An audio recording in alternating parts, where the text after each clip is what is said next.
नायब सदर जमहूरिया के इंतखाब के लिए वोटिंग जारी है। हुक्मरान एनडीए के उम्मीदवार और मौजूदा महाराष्ट्र के गवर्नर सीपी राधाकृष्णन का मुकाबला अपोजिशन इत्तेहाद के उम्मीदवार सुप्रीम कोर्ट के साबिक जज बी सुदर्शन रेड्डी से है।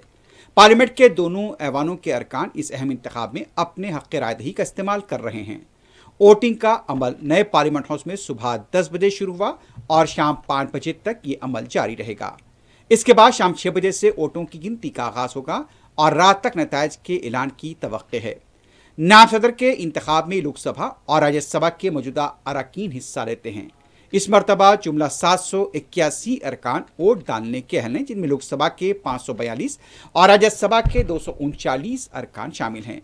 जीत के लिए किसी भी उम्मीदवार को कम से कम 391 वोट हासिल करने होंगे।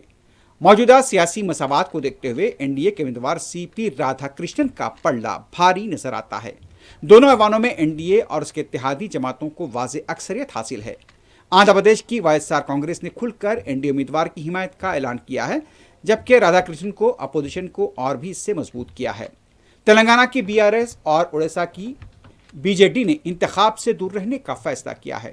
वोटिंग के आगाज पर वजीर आजम नरेंद्र मोदी, काबीनी वज़रा, कांग्रेस पार्लिमानी पार्टी की सदरनशीन सोनिया गांधी, कांग्रेस के कामी सदर मल्लिकार्जुन खड़गे, कायदे अपोजिशन लोकसभा राहुल गांधी, प्रियंका गांधी और दूसरे अरकान ने भी अपने वोट का इस्तेमाल किया।